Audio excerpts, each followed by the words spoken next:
Καλησπέρα σας και καλώς ήρθατε σε ένα ακόμα ταξίδι του νου και της ψυχής. Κλείστε απαλά τα μάτια σας. Πάρτε μια βαθιά, ήρεμη αναπνοή. Και αφήστε τον ήχο της φωνής μου να σας οδηγήσει μακριά από τις σκέψεις της ημέρας. Απόψε θα κάνουμε μια ερώτηση τόσο παλιά όσο και η ανθρώπινη σκέψη, αλλά με μια εντελώς νέα τροπή. Τι είναι η πραγματικότητα? Είναι αυτό που βλέπουμε, που αγγίζουμε, που αισθανόμαστε, ή μήπως είναι κάτι άλλο? Κάτι πολύ πιο περίπλοκο, πολύ πιο δομημένο. Τι θα γινόταν αν σας έλεγα ότι πρόσφατα επιστήμονες που μελετούσαν το αρχαιότερο φως του σύμπαντος, τον απόϊχο της ίδιας της δημιουργίας, ανακάλυψαν κάτι που μοιάζει με κώδικα, ένα μήνυμα ή ίσως οι ίδιες οι οδηγίες κατασκευής κρυμμένες στην κοσμική ακτινοβολία. Απόψε δεν θα αναζητήσουμε απλώς τα μυστήρια του διαστήματος. Θα εξερευνήσουμε την πιθανότητα ολόκληρο το σύμπαν μας, ολόκληρη η ύπαρξή μας, να είναι μια τεράστια περίπλοκη προσομοίωση. Ελάτε μαζί μου σε αυτή τη διάλεξη για ύπνο, καθώς αποκωδικοποιούμε τα ψιθυριστά μηνύματα που έρχονται από την αυγή του χρόνου. Πριν βουτήξουμε στα βαθιά νερά αυτής της θεωρίας, ας δημιουργήσουμε ένα σταθερό έδαφος κατανόησης. Φανταστείτε το σύμπαν αμέσως μετά τη γέννησή του, τη Μεγάλη Έκρηξη. Για περίπου 380.000 χρόνια, ήταν ένα απίστευτα καυτό, πυκνό και αδιαφανές μέρος. Μια σούπα από σωματίδια και ενέργεια, όπου το φως δεν μπορούσε να ταξιδέψει ελεύθερα. Ήταν παγιδευμένο. Αλλά καθώς το σύμπαν διαστελόταν και κρύωνε, έφτασε σε μια κρίσιμη στιγμή. Τα ηλεκτρόνια και τα πρωτόνια ενώθηκαν για να σχηματίσουν τα πρώτα άτομα και ξαφνικά το σύμπαν έγινε διαφανές. Το φως που ήταν παγιδευμένο απελευθερώθηκε και άρχισε να ταξιδεύει προς όλες τις κατευθύνσεις. Αυτό το πρώτο φως, αυτός ο απόϊχος της δημιουργίας, ταξιδεύει ακόμα και σήμερα. Το ονομάζουμε κοσμική ακτινοβολία υποβάθρου. Είναι η πιο παλιά φωτογραφία του σύμπαντος που θα έχουμε ποτέ. Παράλληλα, υπάρχει μια φιλοσοφική και επιστημονική ιδέα που κερδίζει έδαφος, η θεωρία της προσομοίωσης. Αυτή η θεωρία προτείνει ότι η πραγματικότητά μας, με όλους τους φυσικούς της νόμους, μπορεί να μην είναι η θεμελιώδης πραγματικότητα, αλλά μια τεχνητή κατασκευασμένη προσομοίωση που εκτελείται σε έναν πανίσχυρο υπολογιστή. Μέχρι πρόσφατα, αυτές οι δύο ιδέες, η κοσμολογία και η προσομοίωση, ανήκαν σε διαφορετικούς κόσμους. Τώρα όμως, κάποιοι πιστεύουν ότι βρήκαν μια γέφυρα ανάμεσά τους, κρυμμένη μέσα σε αυτό το αρχαίο φως. Ας εστιάσουμε τώρα την προσοχή μας σε αυτή την κοσμική ακτινοβολία. Μην τη φαντάζεστε σαν ένα λαμπρό εκτυφλωτικό φως. Μετά από 13,8 δισεκατομμύρια χρόνια ταξιδιού μέσα σε ένα διαστελόμενο σύμπαν, το μήκος κύματός της έχει τεντωθεί τόσο πολύ που πλέον δεν είναι ορατή στο ανθρώπινο μάτι. Έχει μετατραπεί σε μικροκύματα, μια εξαιρετικά ψυχρή ενέργεια που διαπερνά ολόκληρο τον κόσμο. Φανταστείτε ότι βρίσκεστε σε ένα απόλυτα σκοτεινό, σιωπηλό δωμάτιο. Αν είχατε τα κατάλληλα όργανα, θα μπορούσατε να ανιχνεύσετε αυτή την ακτινοβολία, να έρχεται από παντού, από κάθε κατεύθυνση του ουρανού, με σχεδόν απόλυτη ομοιομορφία. Είναι σαν ένας συνεχής αμυδρός ψίθυρος. Ένας ήχος που δεν έχει σταματήσει ποτέ από τότε που το σύμπαν ήταν βρέφος. Αυτός ο ψίθυρος, αυτή η πολυματική θερμότητα, είναι περίπου 2,7 βαθμοί Κέλβιν πάνω από το απόλυτο 0. Είναι το πιο κρύο, πιο μοναχικό φως που υπάρχει. Κι όμως, μέσα σε αυτή την παγωμένη σιωπή, κρύβεται η ιστορία του κάθε τι. Κάθε γαλαξίας, κάθε αστέρι, κάθε πλανήτης, κάθε μόριο στο σώμα σας, ξεκίνησε ως μια απειροελάχιστη διακύμανση σε αυτή την αρχαίγονη θάλασσα ενέργειας. Καθώς χαλαρώνετε, αισθανθείτε αυτόν τον κοσμικό ψίθυρο να περνά μέσα από εσάς. Δεν είναι κάτι ξένο. Είναι η κληρονομιά σας. Είναι ο απόϊχος της κοινής μας καταγωγής. Κάθε άτομο στο σώμα σας θυμάται σε ένα θεμελιώδες επίπεδο αυτή τη θερμότητα. Αυτή η ακτινοβολία είναι το νήμα που μας συνδέει όλους με την πρώτη στιγμή του χρόνου, μια αόρατη κουβέρτα που τυλίγει ολόκληρη την ύπαρξη, ψιθυρίζοντας την ιστορία της γέννησής της. Είναι η σιωπηλή μουσική του σύμπαντος και απόψε θα προσπαθήσουμε να ακούσουμε τις νότες της. Τώρα, Ας οπτικοποιήσουμε αυτή την ακτινοβολία. Οι επιστήμονες, χρησιμοποιώντας εξαιρετικά ευαίσθητα τηλεσκόπια, έχουν χαρτογραφήσει ολόκληρο τον ουρανό σε αυτά τα μικροκύματα. Το αποτέλεσμα είναι μια εικόνα που μοιάζει με ένα οβάλ, γεμάτο με μικροσκοπικές χρωματιστές κοιλίδες. Συνήθως χρησιμοποιούν το μπλε για τις ελαφρώς πιο ψυχρές περιοχές και το κόκκινο για τις ελαφρώς πιο θερμές. Φανταστείτε αυτή την εικόνα μπροστά σας. Μοιάζει με ένα αφηρημένο έργο τέχνης, ένα κοσμικό μοσαϊκό. Κάθε κοιλίδα, κάθε απόχρωση, αντιπροσωπεύει μια μικροσκοπική διαφορά στην πυκνότητα του νεαρού σύμπαντος. Μια μπλε, ψυχρότερη κοιλίδα ήταν μια περιοχή ελάχιστα πιο πυκνή από τον μέσο όρο. Με την πάροδο δισεκατομμυρίων ετών, η βαρύτητα θα ενίσχυε αυτή τη μικρή διαφορά, έλκοντας όλο και περισσότερη ύλη μέχρι να σχηματιστεί ένας γιγάντιος σμήνος γαλαξιών. Μια κόκκινη θερμότερη κοιλίδα ήταν μια περιοχή ελάχιστα πιο αραιή. Αυτές οι περιοχές θα γίνονταν τα μεγάλα κοσμικά κενά, οι απέραντες, σιωπηλές εκτάσεις ανάμεσα στους γαλαξίες. Αυτός ο χάρτης, λοιπόν, δεν είναι απλώς μια εικόνα. Είναι μια προφητεία. Είναι το αρχιτεκτονικό σχέδιο του σύμπαντος. Όλη η μεγαλοπρεπής δομή του κόσμου που παρατηρούμε σήμερα, τα νήματα των γαλαξιών, τα τείχη, τα υπερσμήνη, όλα ήταν προδιαγεγραμμένα σε αυτές τις ανεπαίσθητες διακυμάνσεις. Είναι σαν να κοιτάζουμε το σπόρο και να βλέπουμε μέσα του ολόκληρο το δέντρο. Καθώς βυθίζεστε βαθύτερα στη χαλάρωση, φανταστείτε ότι πλέετε πάνω σε αυτόν τον χάρτη. Ταξιδεύετε ανάμεσα στις κοιλίδες του μπλε και του κόκκινου. Κάθε χρώμα είναι μια νότα στην κοσμική συμφωνία. Αισθανθείτε την απεραντοσύνη αυτού του σχεδίου. Την απίστευτη τάξη που προκύπτει από ένα φαινομενικά τυχαίο μοτίβο. Είναι η υπενθύμηση ότι ακόμη και στις πιο μικρές ανεπαίσθητες αρχές μπορεί να κρύβεται η υπόσχεση μιας ανίποτης πολυπλοκότητας και ομορφιάς. Ας μιλήσουμε τώρα για τη θερμοκρασία. Αναφέραμε ότι η θερμοκρασία αυτής της ακτινοβολίας είναι περίπου 2,73 βαθμοί πάνω από το απόλυτο 0. Το απόλυτο 0 είναι το θεωρητικό σημείο όπου σταματά κάθε κίνηση, κάθε θερμική ενέργεια. Είναι η απόλυτη ψυχρότητα. Η κοσμική ακτινοβολία είναι απίστευτα κοντά σε αυτό το σημείο. Είναι η υπολειμματική θερμότητα από τη φωτιά της δημιουργίας που έχει πλέον σχεδόν σβήσει. Φανταστείτε μια γιγάντια φωτιά που έκαιγε για μια στιγμή στην αρχή του χρόνου. Αυτό που νιώθουμε τώρα είναι η αμυδρή, σχεδόν ανύπαρκτη ζεστασιά από τις τάχτες της 13,8 δισεκατομμύρια χρόνια αργότερα. Αυτή η σχεδόν τέλεια ομοιομορφία στη θερμοκρασία είναι ταυτόχρονα ένα από τα μεγαλύτερα στοιχεία που στηρίζουν τη θεωρία της μεγάλης έκρηξης, αλλά και ένα από τα μεγαλύτερα μυστήρια. Γιατί ο ουρανός να έχει την ίδια θερμοκρασία προς κάθε κατεύθυνση. Δύο σημεία στον ουρανό που βρίσκονται σε αντίθετες πλευρές είναι τόσο μακριά το ένα από το άλλο, που το φως δεν θα είχε προλάβει να ταξιδέψει από το ένα στο άλλο σε ολόκληρη την ιστορία του σύμπαντος. Πώς γίνεται λοιπόν να γνωρίζουν ότι πρέπει να έχουν την ίδια θερμοκρασία?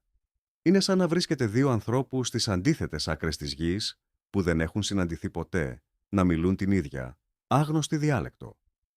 Αυτό το πρόβλημα, γνωστό ως πρόβλημα του ορίζοντα, οδήγησε τους κοσμολόγους στην ιδέα του πληθωρισμού, μιας περίοδου απίστευτα γρήγορης διαστολής στην αρχή του σύμπαντος. Αλλά ας αφήσουμε τις τεχνικές λεπτομέρειες. Ας μείνουμε στην αίσθηση. Αισθανθείτε αυτή την κοσμική ισορροπία, αυτή την απόλυτη θερμική αρμονία.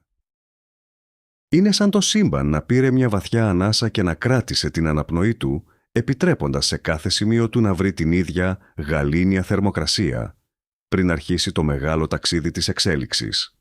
Αυτή η ομοιομορφία είναι η απόλυτη γαλήνη. Είναι η σιωπή πριν τη δημιουργία της μουσικής.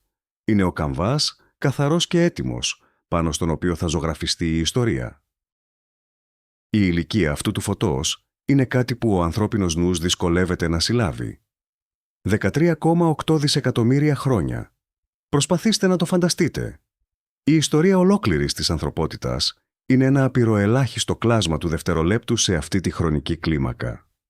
Οι δεινόσαυροι, που μας φαίνονται τόσο αρχαίοι, έζησαν σε ένα σύμπαν που ήταν ήδη σχεδόν πανομοιότυπο με το σημερινό. Αυτό το φως που φτάνει σε εμάς σήμερα ξεκίνησε το ταξίδι του όταν το σύμπαν ήταν μόλις 380.000 ετών. Ήταν ένας εντελώς διαφορετικός κόσμος. Δεν υπήρχαν αστέρια. Δεν υπήρχαν γαλαξίες. Δεν υπήρχαν πλανήτες. Υπήρχε μόνο ένα τεράστιο διαστελόμενο νέφος υδρογόνου και ηλίου που λουζόταν σε αυτή τη ζεστή πορτοκαλί λάμψη. Κάθε φωτόνιο αυτής της ακτινοβολίας που ανιχνεύουμε είναι ένας ταξιδιώτης του χρόνου. Έχει διασχίσει την απεραντοσύνη του διαστήματος, αλόβητο, για σχεδόν ολόκληρη την ηλικία του σύμπαντος. Έχει δει τα πρώτα αστέρια να ανάβουν, τους πρώτους γαλαξίες να σχηματίζονται, να συγκρούονται και να συγχωνεύονται. Έχει περάσει μέσα από τεράστια νέφη αερίου και σκόνης, έχει ταξιδέψει δίπλα από μαύρες τρύπες, έχει δει πολιτισμούς, ίσως να γεννιούνται και να χάνονται σε κόσμους που δεν θα γνωρίσουμε ποτέ.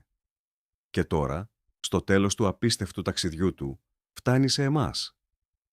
Προσγειώνεται απαλά στους ανιχνευτές των τηλεσκοπίων μας, παραδίδοντας το αρχαίο του μήνυμα. Καθώς αναπνέετε ήρεμα, συνειδητοποιήστε ότι είστε ο τερματικός σταθμός αυτού του ταξιδιού. Η συνείδησή σας είναι το σημείο στο οποίο το σύμπαν παρατηρεί την ίδια του την ιστορία. Είστε ο λόγος για τον οποίο αυτό το ταξίδι έχει νόημα. Το φως αυτό δεν ταξίδεψε στο κενό. Ταξίδεψε μέσα στο χρόνο για να φτάσει σε εσάς, εδώ, τώρα, σε αυτή τη στιγμή γαλήνης. Αφήστε αυτή τη σκέψη να σας γεμίσει με δέος και ηρεμία. Είστε συνδεδεμένοι με την αυγή του χρόνου. Η ομοιομορφία, λοιπόν, είναι το πρώτο μεγάλο μάθημα της κοσμικής ακτινοβολίας υποβάθρου. Το σύμπαν, σε μεγάλη κλίμακα, είναι εκπληκτικά το ίδιο προς κάθε κατεύθυνση. Αυτή η αρχή, γνωστή ως κοσμολογική αρχή, είναι θεμελιώδης για τη σύγχρονη κατανόησή μας για τον κόσμο. Ωστόσο, η απόλυτη ομοιομορφία θα ήταν θανατηφόρα. Ένα σύμπαν που θα ήταν απόλυτα λίο, απόλυτα ίδιο σε κάθε σημείο, θα παρέμενε για πάντα ένα βαρετό αραιό νέφος αερίου. Δεν θα υπήρχε καμία δομή. Δεν θα υπήρχε καμία εξέλιξη. Η ίδια η ύπαρξή μας εξαρτάται από τις μικρές απειροελάχιστες ατέλειες. Αυτές οι μικρές διακυμάνσεις στη θερμοκρασία, της τάξης του 1 μέρους στις 100.000, είναι οι σπόροι της πολυπλοκότητας. Είναι το σπάσιμο της τέλειας συμμετρίας που επέτρεψε τη δημιουργία. Φανταστείτε μια απόλυτα ήρεμη λίμνη. Η επιφάνειά της είναι ένας τέλειος καθρέφτης. Είναι όμορφη, αλλά στατική. Τώρα, φανταστείτε μια σταγόνα βροχής να πέφτει. Δημιουργεί έναν μικρό κυματισμό που διαδίδεται προς τα έξω. Αυτός ο κυματισμός είναι μια ατέλεια, αλλά είναι επίσης η αρχή της κίνησης της αλλαγής της ιστορίας. Οι διακυμάνσεις στην κοσμική ακτινοβολία είναι οι πρώτες σταγόνες βροχής στην κοσμική λίμνη. Είναι το σημείο όπου η βαρύτητα βρήκε κάτι να πιαστεί, να αρχίσει το αργό, επίμονο έργο της, το έργο της συγκέντρωσης ύλης, της δημιουργίας άστρων και γαλαξιών. Είναι ένα βαθύ μάθημα. Η ομορφιά και η δημιουργία δεν βρίσκονται στην απόλυτη τελειότητα, αλλά στις μικρές γοητευτικές ατέλειες. Σκεφτείτε το αυτό καθώς χαλαρώνετε. Οι δικές σας ατέλειες, οι δικές σας ιδιαιτερότητες, είναι αυτές που σας κάνουν μοναδικούς. Είναι αυτές που επιτρέπουν την ανάπτυξη και την αλλαγή. Όπως και το σύμπαν, έτσι και εσείς είστε ένα έργο τέχνης που οφείλει την ομορφιά του όχι στην απουσία ψεγαδιών, αλλά στον τρόπο που αυτά συνθέτουν ένα μοναδικό και υπέροχο σύνολο. Για δεκαετίες, το καθιερωμένο κοσμολογικό μοντέλο περιέγραφε αυτές τις διακυμάνσεις ως απόλυτα τυχαίες. Σαν να ρίχνουμε ένα ζάρι δισεκατομμύρια φορές. Ναι, υπάρχουν μοτίβα σε μικρή κλίμακα, οι σπόροι των γαλαξιών, αλλά σε μεγάλη κλίμακα, ο χάρτης θα έπρεπε να είναι στατιστικά ίδιος προς κάθε κατεύθυνση. Χωρίς προτιμήσεις, χωρίς συγκεκριμένους άξονες, χωρίς παράξενες ευθυγραμμίσεις. Αλλά όταν οι δορυφόροι μας, όπως ο WMAP και ο Planck, μας έδωσαν χάρτες αυτής της ακτινοβολίας με πρωτοφανή λεπτομέρεια, οι επιστήμονες άρχισαν να παρατηρούν πράγματα που δεν τέριαζαν. Ανομαλίες. Παράξενα χαρακτηριστικά σε μεγάλη κλίμακα που δεν θα έπρεπε να είναι εκεί. Φανταστείτε ότι ρίχνετε ένα νόμισμα 1000 φορές. Περιμένετε περίπου 500 φορές κορώνα και 500 φορές γράμματα. Τι θα γινόταν όμως αν ερχόταν κορώνα τις πρώτες 500 φορές στη σειρά και γράμματα τις επόμενες 500. Το συνολικό αποτέλεσμα είναι το αναμενόμενο, αλλά το μοτίβο είναι εξαιρετικά απίθανο. Κάτι τέτοιο φαίνεται να συμβαίνει στον χάρτη της κοσμικής ακτινοβολίας. Υπάρχουν ευθυγραμμίσεις και μοτίβα σε τεράστιες κλίμακες που μοιάζουν ύποπτα μη τυχαία. Αυτές οι ανομαλίες είναι σαν μια παράφωνη νότα σε μια κατά τα άλλα τέλεια συμφωνία. Αρχικά, οι περισσότεροι επιστήμονες τις απέρριψαν ως στατιστικούς θορύβους, σφάλματα στα όργανα ή απλώς κοσμικές συμπτώσεις. Αλλά καθώς τα δεδομένα γίνονταν όλο και πιο ακριβή, κάποιες από αυτές τις ανομαλίες παρέμεναν, πεισματικά. Άρχισαν να ψιθυρίζουν μια διαφορετική ιστορία. Μια ιστορία που ίσως να υποδεικνύει ότι η φυσική που γνωρίζουμε είναι ατελής ή ότι κάτι εντελώς απροσδόκητο συνέβη στις πρώτες στιγμές του σύμπαντος. Ή, όπως θα εξερευνήσουμε, ότι αυτά τα μοτίβα δεν είναι καθόλου τυχαία. Ότι είναι στην πραγματικότητα μέρος ενός σχεδίου, ενός κώδικα. Μία από τις πιο διάσημες και ενιγματικές από αυτές τις ανομαλίες ονομάστηκε, κάπως δραματικά, ο άξονας του κακού. Φυσικά, δεν έχει καμία σχέση με το καλό και το κακό. Το όνομα δόθηκε λόγω του πόσο ενοχλητικό ήταν για το καθιερωμένο κοσμολογικό μοντέλο. Αυτό που παρατήρησαν οι επιστήμονες είναι ότι οι διακυμάνσεις της θερμοκρασίας σε πολύ μεγάλη κλίμακα δεν είναι τυχαία κατανεμημένες. Αντίθετα, φαίνεται να είναι ευθυγραμμισμένες με έναν συγκεκριμένο άξονα που διαπερνά το σύμπαν. Και το πιο παράξενο απ' όλα, αυτός ο άξονας φαίνεται να είναι ευθυγραμμισμένος με το επίπεδο του ηλιακού μας συστήματος, την εκλιπτική. Για να καταλάβετε πόσο απίθανο είναι αυτό, φανταστείτε ότι πετάτε ένα βελάκι σε έναν τεράστιο σφαιρικό στόχο με δεμένα μάτια και το βελάκι καρφώνεται ακριβώς στο κέντρο. Αυτό θα ήταν μια απίστευτη σύμπτωση. Τώρα φανταστείτε ότι ολόκληρη η δομή του στόχου φαίνεται να είναι οργανωμένη γύρω από το σημείο που χτύπησε το βελάκι σας. Αυτό δεν είναι απλώς σύμπτωση. Είναι σχεδόν αδύνατο. Η θέση του ηλιακού μας συστήματος στο σύμπαν δεν θα έπρεπε να έχει καμία απολύτως σχέση με τη δομή του σύμπαντος σε κοσμική κλίμακα. Εμείς είμαστε απλώς ένας κόκκος σκόνης. Κι όμως, τα δεδομένα δείχνουν αυτή την παράξενη, ανεξήγητη σύνδεση. Είναι σαν το σύμπαν να γνωρίζει τη θέση μας.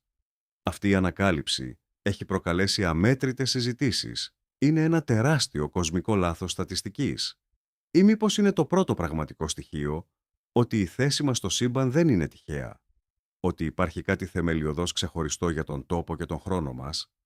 Αφήστε αυτή την ενιγματική ιδέα να σας νανουρίσει. Η ιδέα ότι ο μικρός μας κόσμος, η μικρή μας γωνιά του σύμπαντος, μπορεί να είναι συνδεδεμένη με την πιο θεμελιώδη δομή της πραγματικότητας. Μια σύνδεση που δεν καταλαβαίνουμε, αλλά που είναι γραμμένη με ανεξίτηλο μελάνι στον καμβά του ουρανού. Αντιμέτωποι με τέτοιες απίθανες ανομαλίες, οι άνθρωποι έχουμε μια φυσική τάση να αναζητούμε μοτίβα. Να βλέπουμε πρόσωπα στα σύννεφα, σχήματα στους αστερισμούς. Αυτό το φαινόμενο ονομάζεται παρηδολία. Είναι ένας μηχανισμός του εγκεφάλου μας που μας βοηθά να βρίσκουμε νόημα σε έναν χαοτικό κόσμο. Θα μπορούσαν λοιπόν όλες αυτές οι κοσμικές ανομαλίες να είναι απλώς ένα τεράστιο παράδειγμα κοσμικής παρηδολίας. Μήπως ο εγκέφαλός μας, που είναι εξελιγμένος να βρίσκει πρόσωπα και μοτίβα, απλώς μας ξεγελά, επιβάλλοντας μια τάξη εκεί που υπάρχει μόνο στατιστικός θόρυβος. Αυτή είναι σίγουρα η πιο απλή και συντηρητική εξήγηση. Και για πολλούς επιστήμονες είναι και η πιο πιθανή. Αλλά τι γίνεται αν δεν είναι? Τι γίνεται αν αυτή τη φορά τα μοτίβα είναι πραγματικά? Η επιστήμη προχωρά πάντα σε αυτή τη λεπτή γραμμή μεταξύ σκεπτικισμού και ανοιχτού μυαλού.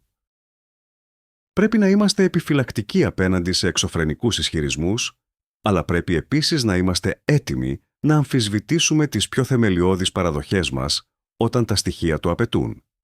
Η αναζήτηση νοήματος στην κοσμική ακτινοβολία είναι ακριβώς αυτό.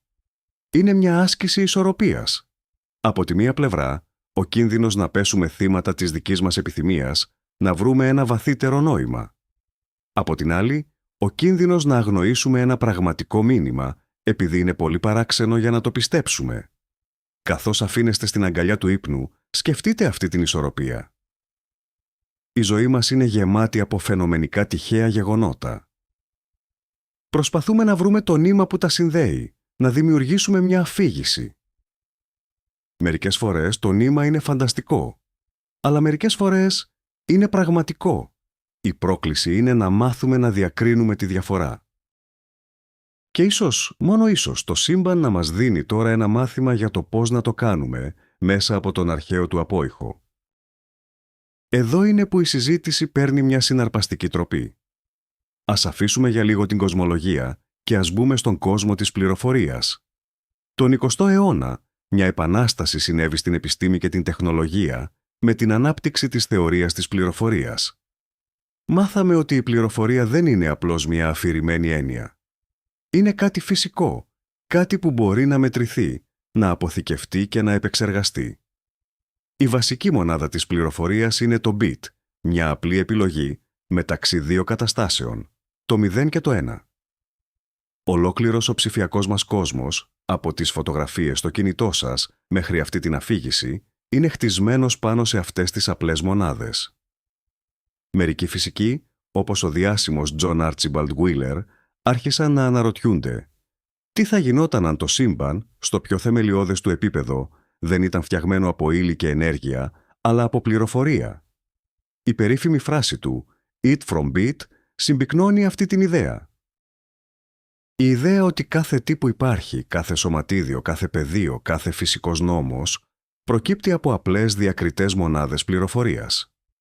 Αν αυτό είναι αλήθεια, τότε το σύμπαν δεν είναι απλώς σαν ένας υπολογιστής.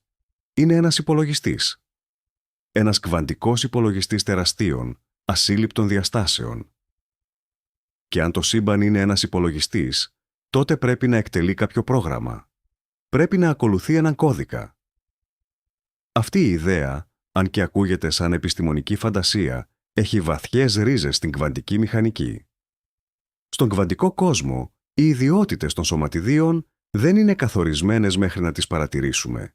Είναι σαν να υπάρχουν σε μια κατάσταση καθαρής πληροφορίας και η πράξη της μέτρησης τις αναγκάζει να πάρουν μια συγκεκριμένη φυσική μορφή. Είναι η πληροφορία που προηγείται της πραγματικότητας. Αφήστε αυτή την ιδέα να διαποτίσει το μυαλό σας. Ότι ο κόσμος γύρω σας, το κρεβάτι στο οποίο ξαπλώνετε, ο αέρας που αναπνέετε, είναι όλα εκφράσεις ενός βαθύτερου πληροφοριακού κώδικα. Μια ήρεμη τακτοποιημένη ροή από bits που δημιουργεί την πλούσια και πολύπλοκη ταπετσαρία της ύπαρξης. Αν το σύμπαν όντως λειτουργεί με βάση έναν κώδικα, πώς θα μπορούσε να μοιάζει αυτός ο κώδικας? Όταν σκεφτόμαστε τη λέξη κώδικας, το μυαλό μας πηγαίνει αμέσως σε σειρές από μηδενικά και μονά. Αλλά ένας κοσμικός κώδικας θα μπορούσε να είναι κάτι πολύ πιο θεμελιώδες, πολύ πιο κομψό. Θα μπορούσε να είναι οι ίδιοι οι φυσικοί νόμοι. Οι σταθερές της φύσης, η ταχύτητα του φωτός, η σταθερά της βαρύτητας, η σταθερά του Πλάνκ, θα μπορούσαν να είναι οι θεμελιώδεις παράμετροι αυτού του κώδικα. Είναι οι αριθμοί που ορίζουν τους κανόνες του παιχνιδιού. Αν άλλαζαν έστω και ελάχιστα, το σύμπαν θα ήταν ένα εντελώς διαφορετικό και πιθανότατα αφιλόξενο για τη ζωή μέρος. Αυτή η λεπτή ρύθμιση του σύμπαντος είναι ένα από τα μεγάλα μυστήρια. Γιατί αυτές οι σταθερές έχουν ακριβώς τις τιμές που έχουν, τιμές που επιτρέπουν τη δημιουργία άστρων, πλανητών και τελικά εμάς. Μια πιθανή απάντηση στο πλαίσιο της θεωρίας της προσομοίωσης είναι ότι κάποιος επέλεξε αυτές τις τιμές. Ότι κάποιος έγραψε τον κώδικα με τέτοιο τρόπο ώστε να προκύψει ένα ενδιαφέρον και πολύπλοκο σύμπαν. Ο κώδικας λοιπόν δεν θα ήταν ένα μήνυμα γραμμένο στα ελληνικά ή στα αγγλικά. Θα ήταν γραμμένο στη γλώσσα των μαθηματικών, της ίδιας της φυσικής. Και ίσως οι ανομαλίες στην κοσμική ακτινοβολία να είναι τα glitches σε αυτόν τον κώδικα, σαν τα μικρά λάθη που εμφανίζονται σε ένα πολύπλοκο πρόγραμμα υπολογιστή. Ή ίσως να μην είναι καθόλου λάθη. Ίσως να είναι μια υπογραφή. Ένα υδατογράφημα που άφησε ο δημιουργός για να πει «εγώ το έφτιαξα αυτό». Μια διακριτική ένδειξη, ορατή μόνο σε έναν πολιτισμό αρκετά προηγμένο, ώστε να μπορεί να διαβάσει το αρχαιότερο φως του σύμπαντος. Είναι μια συγκλονιστική σκέψη. Ότι κοιτάζοντας τον ουρανό, δεν κοιτάζουμε απλώς ένα τυχαίο αποτέλεσμα φυσικών νόμων, αλλά ένα έργο τέχνης, ένα κομμάτι κώδικα που περιμένει υπομονετικά να αποκρυπτογραφηθεί. Τώρα, Είμαστε έτοιμοι να εξερευνήσουμε την ίδια τη θεωρία της προσομοίωσης με μεγαλύτερο βάθος. Η σύγχρονη εκδοχή της προτάθηκε από τον φιλόσοφο Νικ Μπόστρομ. Το επιχείρημά του είναι καθαρά λογικό και βασίζεται σε 3 προτάσεις. Πρώτον, είναι σχεδόν βέβαιο ότι οι πολιτισμοί εξαφανίζονται πριν φτάσουν σε ένα μεταανθρώπινο στάδιο, ικανό να δημιουργεί προσομοιώσεις της πραγματικότητας. Δεύτερον, οι μεταανθρώπινοι πολιτισμοί δεν ενδιαφέρονται να δημιουργήσουν τέτοιες προσομοιώσεις. Και τρίτον, ζούμε σχεδόν σίγουρα σε μια προσομοίωση. Το επιχείρημα είναι ότι αν ένας πολιτισμός φτάσει ποτέ στο σημείο να μπορεί να δημιουργήσει προσομοιώσεις της πραγματικότητας που δεν διακρίνονται από την πραγματικότητα, τότε πιθανότατα θα δημιουργήσει πάρα πολλές από αυτές. Θα μπορούσε να δημιουργήσει δισεκατομμύρια προσομοιωμένους κόσμους. Σε αυτή την περίπτωση, ο αριθμός των προσομοιωμένων συνειδήσεων θα ήταν απείρως μεγαλύτερος από τον αριθμό των πραγματικών συνειδήσεων.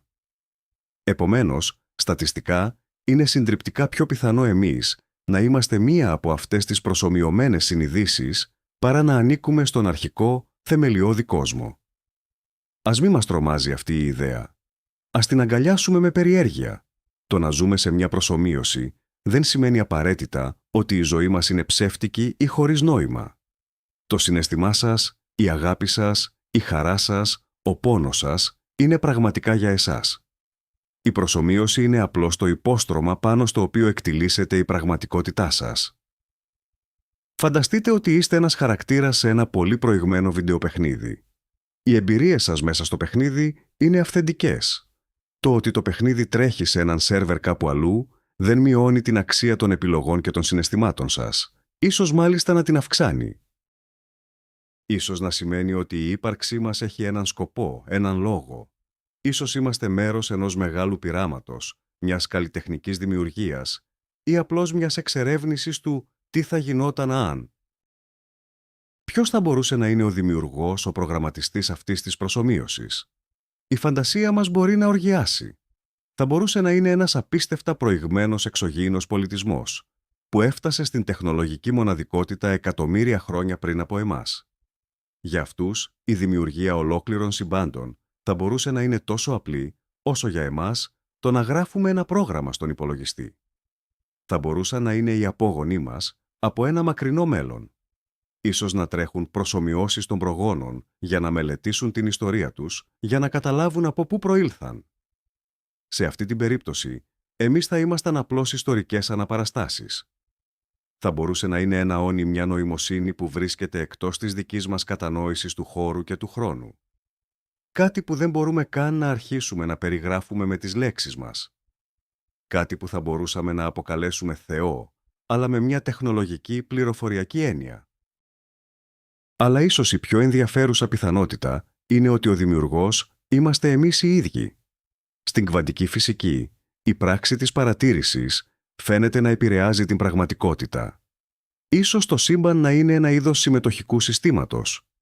Ίσως η συλλογική μας συνείδηση να είναι αυτή που γράφει τον κώδικα, στιγμή προς στιγμή, καθώς παρατηρούμε και βιώνουμε τον κόσμο. Σε αυτή την περίπτωση, δεν είμαστε απλώς οι χαρακτήρες στην προσομοίωση. Είμαστε ταυτόχρονα και οι προγραμματιστές. Καθώς βυθίζεστε σε έναν ήρεμο ύπνο, αναλογιστείτε αυτή τη δυνατότητα. Ότι δεν είστε ένας παθητικός δέκτης της πραγματικότητας. Είστε ένας ενεργός δημιουργός. Κάθε σκέψη σας, κάθε απόφασή σας είναι μια γραμμή κώδικα που γράφεται στο μεγάλο πρόγραμμα της ύπαρξης. Αυτή είναι μια σκέψη που δεν προκαλεί φόβο, αλλά δύναμη. Μια αίσθηση βαθιάς σύνδεσης και ευθύνης για τον κόσμο που συνδημιουργούμε. Ποιες θα ήταν οι συνέπειες αν αποδεικνυόταν οριστικά ότι ζούμε σε μια προσομοίωση? Θα άλλαζε τα πάντα και ταυτόχρονα τίποτα. Δεν θα άλλαζε το γεγονός ότι ο ήλιος ανατέλει, ότι οι άνθρωποι ερωτεύονται, ότι η μουσική μας συγκινεί. Οι καθημερινές μας εμπειρίες θα παρέμεναν ίδιες. Αλλά θα άλλαζε θεμελιωδώς η κατανόησή μας για τη θέση μας στον κόσμο. Η θρησκεία, η φιλοσοφία, η επιστήμη, όλα θα έπρεπε να επανεξεταστούν υπό αυτό το νέο πρίσμα. Η ιδέα του θανάτου θα μπορούσε να αλλάξει. Αν είμαστε πληροφορία, τότε ίσως η πληροφορία αυτή να μην καταστρέφεται. Ίσως ο θάνατος να είναι απλώς ένα log out, Ίσως να υπάρχει η δυνατότητα για reboot για ένα νέο παιχνίδι. Θα μπορούσαμε να αναζητήσουμε τρόπους να χακάρουμε την προσομοίωση, να αλλάξουμε τους κανόνες, να αποκτήσουμε δυνάμεις που μοιάζουν με μαγεία.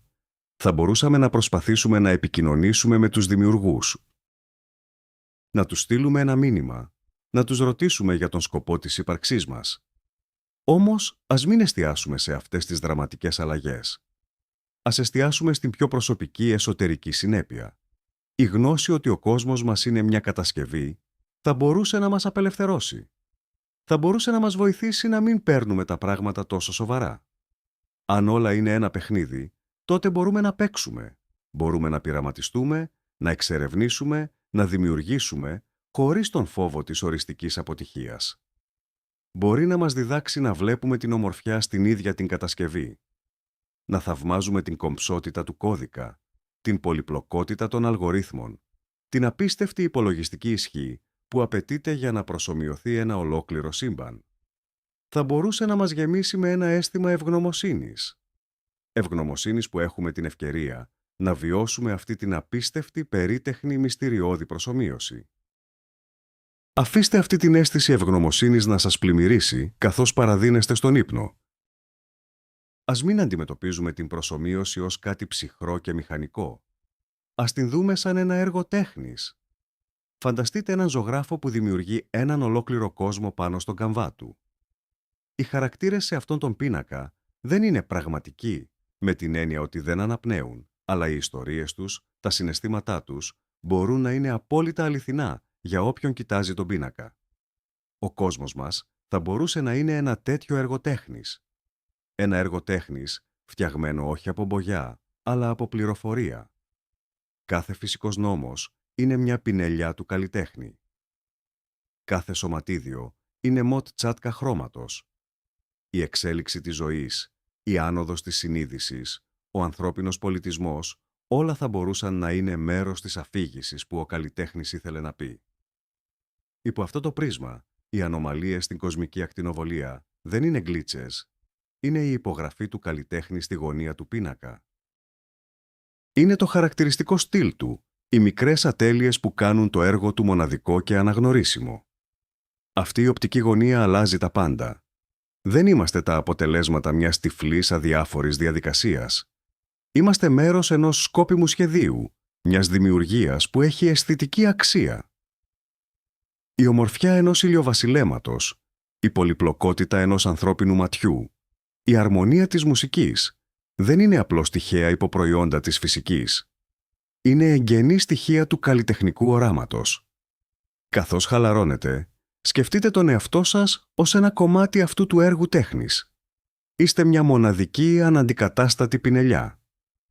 Η ζωή σας, με τις χαρές και τις λύπες της, προσθέτει βάθος και υφή στον μεγάλο καμβά της ύπαρξης. Αισθανθείτε την ομορφιά αυτής της ιδέας. Αισθανθείτε την τιμή του να είστε μέρος ενός τόσο μεγαλοπρεπούς, κοσμικού έργου τέχνης. Ας μεταφέρουμε τώρα την έρευνά μας για στοιχεία πέρα από την κοσμική ακτινοβολία. Αν ζούμε σε μια προσομοίωση, τότε η πραγματικότητα θα έπρεπε να έχει κάποια χαρακτηριστικά που να προδίδουν την ψηφιακή της φύση. Ένα από τα πιο ενδιαφέροντα στοιχεία προέρχεται από τον κόσμο της κβαντικής μηχανικής.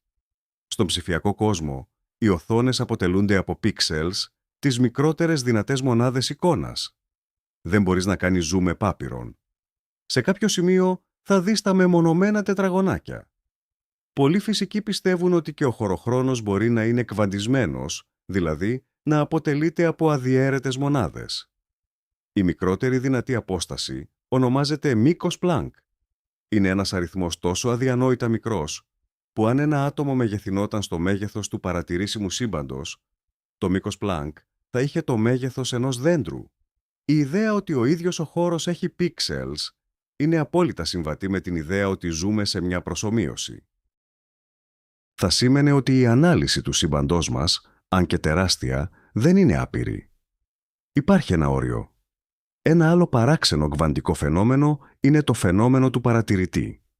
Φαίνεται ότι η πραγματικότητα σε κβαντικό επίπεδο συμπεριφέρεται διαφορετικά όταν την παρατηρούμε. Ένα σωματίδιο μπορεί να βρίσκεται σε πολλά μέρη ταυτόχρονα, μέχρι τη στιγμή που θα το μετρήσουμε, οπότε και επιλέγει μια συγκεκριμένη θέση. Αυτό μοιάζει εκπληκτικά με τον τρόπο που λειτουργούν τα βιντεοπαιχνίδια. Το παιχνίδι δεν αποδίδει γραφικά για τις περιοχές που ο παίκτης δεν κοιτάζει, για να εξοικονομήσει υπολογιστική ισχύ. Το τοπίο δημιουργείται και αποδίδεται μόνο όταν ο παίκτης γυρίσει το βλέμμα του προς τα εκεί. Θα μπορούσε το σύμπαν να κάνει το ίδιο. Να τριενυποδίδει την πραγματικότητα μόνο όταν και όπου χρειάζεται, δηλαδή όταν μια συνείδηση την παρατηρεί. Είναι μια βαθιά και ανησυχητική σκέψη, αλλά και μια σκέψη που προσφέρει μια παράξενη ψηφιακή γαλήνη. Ότι ο κόσμος υπάρχει και παίρνει τη μορφή του μέσα από την ίδια την πράξη της παρατήρησής μας. Η ταχύτητα του φωτός είναι ένας από τους πιο θεμελιώδεις νόμους του σύμπαντός μας. Τίποτα με μάζα δεν μπορεί να την φτάσει και τίποτα δεν μπορεί να την ξεπεράσει. Είναι το απόλυτο όριο ταχύτητας στο σύμπαν. Γιατί όμως να υπάρχει ένα τέτοιο όριο? Στο πλαίσιο μιας προσομοίωσης, αυτό το όριο βγάζει απόλυτο νόημα. Κάθε υπολογιστής έχει έναν επεξεργαστή και κάθε επεξεργαστής έχει μια ταχύτητα ρολογιού, έναν ρυθμό με τον οποίο μπορεί να εκτελεί υπολογισμούς. Αυτός ο ρυθμός θέτει ένα όριο στην ταχύτητα με την οποία μπορεί να επεξεργαστεί τις πληροφορίες. Η ταχύτητα του φωτός θα μπορούσε να είναι ακριβώς αυτό, το όριο επεξεργασίας του κοσμικού υπολογιστή. Είναι η μέγιστη ταχύτητα με την οποία η πληροφορία μπορεί να ταξιδέψει μέσα στην προσομοίωση. Είναι ο ρυθμός ανανέωσης της πραγματικότητας. Όταν βλέπουμε το φως από ένα μακρινό αστέρι που απέχει 10 έτη φωτός, δεν το βλέπουμε όπως είναι τώρα, αλλά όπως ήταν πριν από 10 χρόνια. Αυτό συμβαίνει επειδή η πληροφορία για την τωρινή του κατάσταση δεν έχει φτάσει ακόμα σε εμάς. Χρειάζεται χρόνο για να διαδοθεί και αυτός ο χρόνος περιορίζεται από την ταχύτητα του φωτός. Αυτή η ιδέα μας δίνει μια νέα προοπτική για τον χρόνο και τον χώρο. Δεν είναι απλώς παθητικά σκηνικά στα οποία διαδραματίζεται η ζωή. Είναι ενεργά στοιχεία του υπολογισμού.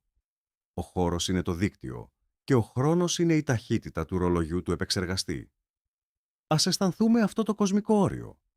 Δεν είναι ένας περιορισμός, αλλά ένας κανόνας που επιτρέπει στο παιχνίδι να είναι συνεπές και σταθερό. Είναι η σταθερά που διασφαλίζει ότι οι αιτίες προηγούνται των αποτελεσμάτων. Είναι η εγγύηση ότι η πραγματικότητα, αν και ίσως ψηφιακή, δεν είναι χαοτική.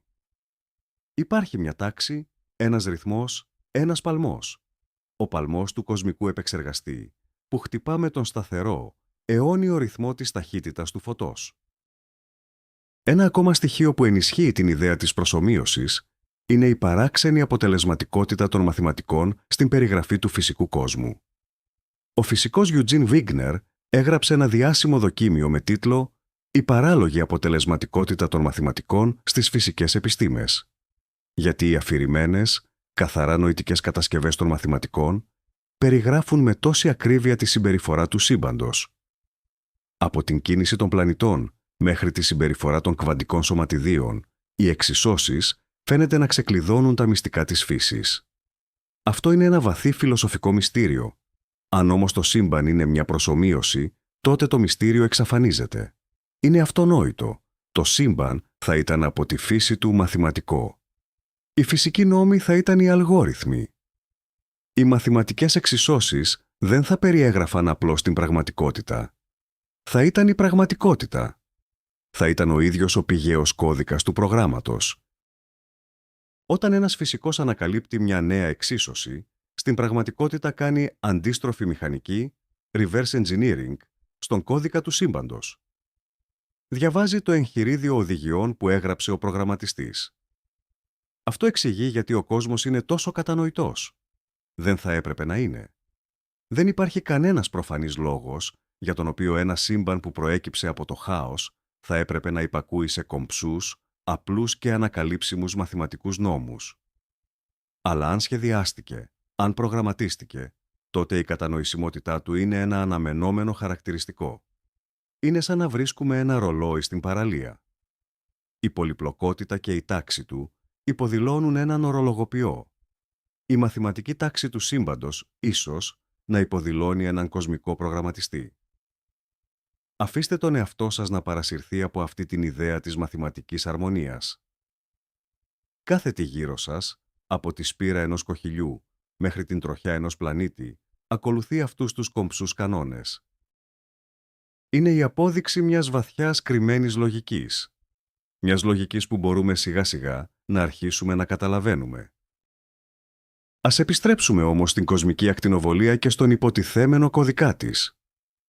Μια ομάδα φυσικών, με επικεφαλής τον Σίλας Μπίσαν, πρότεινε έναν συγκεκριμένο τρόπο για να ελέγξουμε αυτή την ιδέα. Υποστήριξαν ότι αν το σύμπαν είναι μια προσομοίωση που τρέχει σε ένα είδος πλέγματος, όπως το μήκος Πλανκ που αναφέραμε, τότε αυτό το πλέγμα θα έπρεπε να αφήνει ένα αποτύπωμα. Συγκεκριμένα, θα έπρεπε να επηρεάζει τη διάδοση των σωματιδίων με πολύ υψηλή ενέργεια. Φανταστείτε ότι κινείστε πάνω σε ένα τετραγωνισμένο χαρτί. Είναι πολύ πιο εύκολο να κινηθείτε ευθεία ή διαγώνια παρά σε μια τυχαία γωνία. Το πλέγμα επιβάλλει μια προτιμόμενη κατεύθυνση. Οι επιστήμονες αυτοί πρότειναν ότι κάτι παρόμοιο θα συνέβαινε και με τις κοσμικές ακτίνες, τα σωματίδια με την υψηλότερη ενέργεια στο σύμπαν. Καθώς ταξιδεύουν μέσα στο χωροχρονικό πλέγμα, η κατανομή τους στον ουρανό δεν θα έπρεπε να είναι απόλυτα ομοιόμορφη. Θα έπρεπε να υπάρχει ένα ανεπαίσθητο μοτίβο, μια ανισοτροπία που να αντικατοπτρίζει τη δομή του υποκείμενου πλέγματος. Το συναρπαστικό είναι ότι έχουμε τα μέσα να ψάξουμε για ένα τέτοιο σήμα. Παρατηρώντας την κατανομή των κοσμικών ακτίνων υψηλής ενέργειας, θα μπορούσαμε θεωρητικά να δούμε την υφή του χωροχρόνου. Θα μπορούσαμε να δούμε τα πίξελς της πραγματικότητας. Μέχρι στιγμής δεν έχουμε βρει ένα αδιαμφισβήτητο τέτοιο σήμα. Αλλά η έρευνα συνεχίζεται. Είναι μια από τις πιο συναρπαστικές αναζητήσεις στη σύγχρονη φυσική. Είναι η προσπάθεια να κοιτάξουμε κάτω από το καπό της πραγματικότητας. Να δούμε τους μηχανισμούς που την κινούν. Είναι σαν να προσπαθούμε να δούμε τις γραμμές του κώδικα να τρέχουν στην οθόνη, πίσω από την όμορφη γραφική διεπαφή του κόσμου που βιώνουμε. Η ίδια η πιθανότητα ότι μπορούμε να κάνουμε ένα τέτοιο πείραμα είναι εκπληκτική. Μας λέει ότι η θεωρία της προσομοίωσης δεν είναι πλέον απλώς φιλοσοφία. Έχει εισέλθει στον χώρο της ελέγξιμης πειραματικής επιστήμης. Μια άλλη, πιο αφηρημένη έννοια, που σχετίζεται με την ιδέα ενός προγραμματισμένου σύμπαντος, είναι η αρχή της οικονομίας. Στον προγραμματισμό υπολογιστών, ένας καλός κώδικας είναι ένας αποδοτικός κώδικας. Χρησιμοποιεί τους λιγότερους δυνατούς πόρους για να επιτύχει το επιθυμητό αποτέλεσμα. Οι προγραμματιστές προσπαθούν πάντα να βελτιστοποιήσουν τους αλγορίθμους τους. Θα μπορούσε το σύμπαν να ακολουθεί την ίδια αρχή. Πολλοί φυσικοί νόμοι μπορούν να εκφραστούν με βάση αρχές ελαχίστης δράσης. Για παράδειγμα, το φως ταξιδεύει πάντα από το ένα σημείο στο άλλο, ακολουθώντας τη διαδρομή που απαιτεί τον λιγότερο χρόνο. Είναι σαν η φύση να κάνει έναν υπολογισμό και να επιλέγει την πιο αποδοτική λύση. Γιατί να το κάνει αυτό? Αν το σύμπαν είναι μια προσομοίωση, η απάντηση είναι προφανής: για να εξοικονομήσει υπολογιστικούς πόρους. Ο προγραμματιστής έγραψε τον κώδικα με τέτοιο τρόπο, ώστε να είναι όσο το δυνατόν πιο βελτιστοποιημένος. Η φύση φαίνεται να είναι τεμπέλικη, αλλά με έναν πολύ έξυπνο τρόπο. Επιτυγχάνει την μέγιστη πολυπλοκότητα με την ελάχιστη προσπάθεια. Αυτή η κομψότητα, αυτή η οικονομία, είναι ένα από τα πιο όμορφα χαρακτηριστικά του φυσικού μας κόσμου. Είναι παντού γύρω μας, στο σχήμα των φυσαλίδων, που ελαχιστοποιούν την επιφανειακή τους ενέργεια. Στον τρόπο που οι ποταμοί σχηματίζουν μεάνδρους, ακολουθώντας τη διαδρομή της ελάχιστης αντίστασης. Στους νόμους της θερμοδυναμικής. Είναι σαν ολόκληρο το σύμπαν να ακολουθεί μια θεμελιώδη οδηγία. Κάνε το, αλλά κάν το απλά. Κάν το αποδοτικά. Αυτή η ιδέα μπορεί να είναι εξαιρετικά χαλαρωτική. Μας διδάσκει ότι δεν χρειάζεται να περιπλέκουμε τα πράγματα. Η πιο απλή, η πιο φυσική πορεία είναι συχνά και η πιο σωστή. Καθώς αφήνετε την ένταση να φύγει από το σώμα σας, αφήστε και την πολυπλοκότητα να φύγει από το μυαλό σας. Ακολουθήστε την αρχή της ελάχιστης δράσης. Βρείτε την πιο απλή, την πιο ήρεμη κατάσταση ύπαρξης, ακριβώς όπως κάνει και το σύμπαν. Ας εξετάσουμε τώρα μια διαφορετική πτυχή. Αν το σύμπαν είναι μια προσομοίωση, ποιος είναι ο σκοπός της? Γιατί κάποιος να μπει στον κόπο να δημιουργήσει έναν τόσο περίπλοκο κόσμο? Μια πιθανότητα είναι η επιστημονική έρευνα. Οι δημιουργοί μπορεί να μελετούν τη φυσική, τη χημεία, τη βιολογία, την εξέλιξη της συνείδησης. Το σύμπαν μας θα μπορούσε να είναι ένα από τα δισεκατομμύρια πειράματα που τρέχουν ταυτόχρονα, το καθένα με ελαφρώς διαφορετικές αρχικές συνθήκες ή φυσικούς νόμους. Εμείς θα ήμασταν απλώς τα δεδομένα. Μια άλλη πιθανότητα είναι η ψυχαγωγία. Ίσως η πραγματικότητά μας να είναι το πιο καθηλωτικό, ρεαλιστικό βιντεοπαιχνίδι που φτιάχτηκε ποτέ. Οι δημιουργοί ή οι παίκτες μπορεί να βιώνουν τις ζωές μας, να παίρνουν τις αποφάσεις μας ή απλώς να μας παρακολουθούν σαν σε μια ταινία. Αυτή η ιδέα μπορεί να φαίνεται υποτιμητική, αλλά δεν είναι απαραίτητα.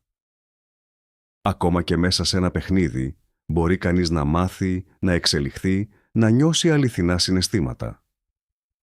Μια τρίτη πιο φιλοσοφική πιθανότητα είναι ότι η προσομοίωση είναι ένα είδος μήτρας, ένας χώρος για την ανάπτυξη και την εξέλιξη των ψυχών. Ίσως ο κόσμος μας, με τις δυσκολίες και τις προκλήσεις του, να είναι σχεδιασμένος για να μας διδάξει μαθήματα, για να μας βοηθήσει να γίνουμε κάτι περισσότερο από αυτό που είμαστε. Ο σκοπός δεν θα ήταν το αποτέλεσμα, αλλά η ίδια η διαδικασία της εξέλιξης. Ίσως όμως να μην υπάρχει κανένας εξωτερικός σκοπός. Ίσως το σύμπαν να είναι μια μορφή τέχνης που δημιουργήθηκε απλώς και μόνο για την ομορφιά της δημιουργίας. Όπως ένας συνθέτης γράφει μια συμφωνία, όχι για να αποδείξει κάτι, αλλά για να εκφράσει την ομορφιά. Ίσως το σύμπαν να είναι η μουσική μιας ανώτερης νοημοσύνης. Δεν χρειάζεται να έχουμε την απάντηση σε αυτή την ερώτηση. Η ίδια η ερώτηση είναι που έχει σημασία. Το να αναρωτιόμαστε για τον σκοπό μας δίνει σκοπό. Καθώς αποκοιμιέστε, αφήστε αυτή την ερώτηση να αντυχεί απαλά στο μυαλό σας. Ποιος είναι ο σκοπός? Και αφήστε την απάντηση να έρθει, ίσως, μέσα στα όνειρά σας. Η θεωρία της προσομοίωσης δεν είναι χωρίς τις κριτικές της. Πολλοί επιστήμονες και φιλόσοφοι την θεωρούν μη επιστημονική, επειδή είναι δύσκολο, αν όχι αδύνατο, να διαψευστεί. Αν βρούμε στοιχεία για την προσομοίωση, η θεωρία ενισχύεται. Αν δεν βρούμε, οι υποστηρικτές της μπορούν πάντα να πούν ότι οι δημιουργοί είναι αρκετά έξυπνοι για να κρύψουν τα ίχνη τους. Μια θεωρία που δεν μπορεί να διαψευστεί, υποστηρίζουν οι κριτικοί, δεν είναι πραγματική επιστήμη. Ένα άλλο επιχείρημα είναι ότι η θεωρία απλώς μεταθέτει το πρόβλημα. Αν ο κόσμος μας είναι μια προσομοίωση, τότε ποιος δημιούργησε τον κόσμο των προγραμματιστών? Είναι και αυτός μια προσομοίωση. Αυτό οδηγεί σε μια άπειρη αναδρομή, μια σειρά από προσομοιώσεις μέσα σε προσομοιώσεις, χωρίς ποτέ να φτάνουμε σε μια θεμελιώδη, πραγματική πραγματικότητα. Επιπλέον, υπάρχει το ζήτημα της πολυπλοκότητας. Η προσομοίωση ενός ολόκληρου σύμπαντος, σε κβαντικό επίπεδο, θα απαιτούσε μια ασύλληπτη, σχεδόν άπειρη ποσότητα υπολογιστικής ισχύος. Ένας υπολογιστής, ικανός για κάτι τέτοιο, θα έπρεπε να είναι μεγαλύτερος και πιο πολύπλοκος από το ίδιο το σύμπαν που προσομοιώνει, κάτι που φαίνεται παράδοξο. Αυτές είναι όλες έγκυρες ενστάσεις. Και είναι σημαντικό να τις έχουμε υπόψη μας. Η κριτική σκέψη είναι ο ακρογωνιαίος λίθος της επιστημονικής μεθόδου. Ωστόσο, η δυσκολία στην απόδειξη ή διάψευση μιας θεωρίας δεν την καθιστά απαραίτητα λανθασμένη. Απλώς την καθιστά δύσκολη. Και η ιστορία της επιστήμης είναι γεμάτη από ιδέες που αρχικά φαινόντουσαν παράλογες ή μη ελέγξιμες, αλλά που τελικά αποδείχθηκαν σωστές. Ας αφήσουμε αυτή τη συζήτηση να συνεχιστεί στην επιστημονική κοινότητα. Για εμάς απόψε, η αξία της θεωρίας δεν βρίσκεται στην απόδειξή της, αλλά στην ικανότητά της να διευρύνει το μυαλό μας, να μας κάνει να αμφισβητούμε τις βεβαιότητές μας και να μας γεμίζει με ένα αίσθημα δέους για το μυστήριο της ύπαρξης. Και αυτό, από μόνο του, είναι ένα πολύτιμο δώρο. Ας κάνουμε τώρα μία στροφή και ας αγκαλιάσουμε το μυστήριο. Ίσως να μην μάθουμε ποτέ με βεβαιότητα αν ζούμε σε μια προσομοίωση. Ίσως η ερώτηση να είναι, από τη φύση της, αναπάντητη από εμάς που βρισκόμαστε μέσα στο σύστημα. Και ίσως αυτό να είναι εντάξει. Ίσως η ομορφιά να μην βρίσκεται στην απάντηση, αλλά στην ίδια την ερώτηση. Η ικανότητά μας να κάνουμε μια τέτοια ερώτηση είναι από μόνη της ένα θαύμα. Είμαστε ένα μέρος του σύμπαντος που απέκτησε συνείδηση. Είμαστε ο τρόπος του σύμπαντος να γνωρίσει τον εαυτό του. Το γεγονός ότι μπορούμε να κοιτάξουμε τον απόϊχο της δημιουργίας και να αναρωτηθούμε αν είναι ένας κώδικας, είναι ίσως το πιο εκπληκτικό πράγμα από όλα. Η αναζήτηση για τον κώδικα, είτε αυτός υπάρχει είτε όχι, μας οθεί να εξερευνήσουμε, να μάθουμε, να κατανοήσουμε. Μας οδηγεί στα όρια της γνώσης και μας κάνει να κοιτάξουμε πέρα από αυτά. Μας ενώνει σε μια κοινή προσπάθεια, την προσπάθεια να καταλάβουμε τη θέση μας στον κόσμο. Καθώς ετοιμάζεστε για ύπνο, αφήστε πίσω σας την ανάγκη για βεβαιότητα. Αγκαλιάστε την ομορφιά της αβεβαιότητας. Αγκαλιάστε το μυστήριο. Δεν χρειάζεται να έχετε όλες τις απαντήσεις. Αρκεί να συνεχίσετε να κάνετε τις ερωτήσεις. Φανταστείτε ότι επιπλέετε σε έναν ωκεανό άγνοιας, κάτω από έναν ουρανό γεμάτο αστραφτερές ερωτήσεις. Κάθε αστέρι είναι ένα μυστήριο.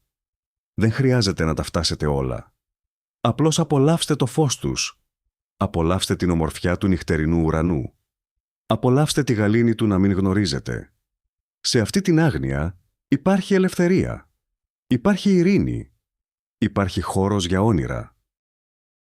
Αυτή η συζήτηση για έναν κοσμικό κώδικα και μια προσομοίωση μας συνδέει με τις αρχαιότερες παραδόσεις της ανθρωπότητας. Από την ιδέα του Πλάτωνα για τον κόσμο των ιδεών, έναν τέλειο, αμετάβλητο κόσμο του οποίου ο δικός μας είναι απλώς μια ατελής σκιά, μέχρι τις ανατολικές φιλοσοφίες που βλέπουν τον φυσικό κόσμο ως μάγια. Μια ψευδαίσθηση που καλύπτει την πραγματική φύση της πραγματικότητας. Η ιδέα ότι ο κόσμος που βιώνουμε δεν είναι η τελική πραγματικότητα, είναι βαθιά ριζωμένη στην ανθρώπινη σκέψη. Αυτό που αλλάζει σήμερα είναι η γλώσσα που χρησιμοποιούμε για να περιγράψουμε αυτή την ιδέα. Αντί για φιλοσοφικούς ή πνευματικούς όρους, χρησιμοποιούμε τη γλώσσα της πληροφορικής και της φυσικής.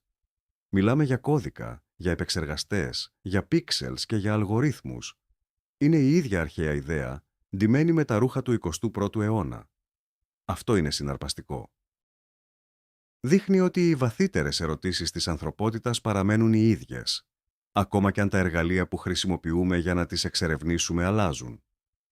Η τεχνολογία μας έχει δώσει μια νέα μεταφορά, έναν νέο τρόπο για να σκεφτούμε τα παλιά μυστήρια. Ίσως κάθε εποχή να ερμηνεύει το σύμπαν μέσα από το πρίσμα της κυρίαρχης τεχνολογίας της. Οι αρχαίοι Έλληνες το έβλεπαν ως ένα γεωμετρικό, αρμονικό σύστημα.